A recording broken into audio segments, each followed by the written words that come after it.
एक सोझा जी नाम के गृहस्थ थे, उनका चरित्र है भक्तमाल जी में। वो महाभागवत थे। उनका ब्याह हुआ, पत्नी है, एक संतान हुई। जब संतान हुई तो उनको पत्नी को प्रसव पीड़ा में बहुत कष्ट होता है। उसका रोना चिल्लाना ये सब सुन करके जब प्रसव हो गया, बच्चा कुछ समय का हो गया, तो उनका जीवन में दोबारा मैं गर्भ धारण करने की चेष्टा नहीं करूंगा, क्योंकि बहुत कष्ट होता है और अब मैं ऐसे संसार से विरक्त भाव में भजन करना चाहता हूँ। अब नहीं। पत्नी से प्रार्थना की कि तुम्हारा पाणी ग्रहण किया है, इसलिए तुमसे हम अनुमति मांगते हैं या हमारे साथ चलो। अगर आप तो घर में सब सुख सामग्री है, बच्चा है, आप पालन पोषण करो, पर मैं विरक्त होकर आज से भगवान का भजन करूंगा। यदि आप कहते हो कि पाणी ग्रहण किया तो हमारे हाथ में हाथ मिलाओ, चलो, जैसे मैं रहूंगा वैसे रहना होगा, पर साथ में कुछ नहीं, कोई नहीं, और भजन करना होगा। तो उनका मैं आपके बिना तो रह ही नहीं सकती, आपके साथ चलूंगी। तो चली। जब गांव के बाहर निकली, जंगल में पहुंची तो देखा थोड़ा धीमी चाल है। उनका जल्दी से आओ ना, तो देखा गोद में बच्चा है। तो पलटू उनका कहा था कि हमारे साथ अन्य कोई नहीं चलेगा, सिर्फ आपकी अनुमति है, आप बच्चा ले। तो बोले नवजात शिशु, इसको कहाँ छोड़े, इसको कौन पालन पोषण करेगा? तो उन्होंने कहा सब जीव जंतुओं का पालन पोषण करता है,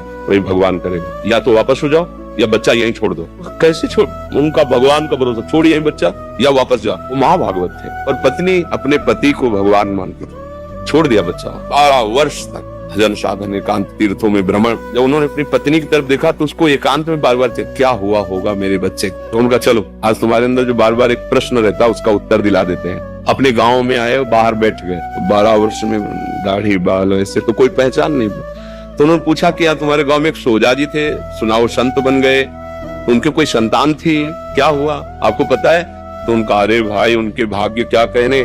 सोजा जी को जब जाते हुए सुना तो यहाँ का जो राजा था वो बड़ी श्रद्धा रखता था, तो उसने घुड़सवार दौड़ाए। सोजा जी तो मिले नहीं, लेकिन उनका लड़का मिल गया जंगल में, उसको उन्होंने रख लिया। उनके कोई लड़का नहीं था, तो अब युवराज पद पर हो गए। बोले अच्छा अच्छा अच्छा, और वापस हो गए। पत्नी का देखा, घर में रहते तो हम गरीब किसान थे, लड़के को क्या बना पाते, लेकिन भगवान के हुए तो क्या बना, युवराज, और आगे चलकर वही राजा बनेगा। अब चिंता मत कर, चुपचाप भजन कर। ना कोई जंगली पशु पक्षी खा पाया बच्चे को, ना कोई हानि पहुंची, और अरे सर्व रक्षक भगवान, भरोसा भगवान का।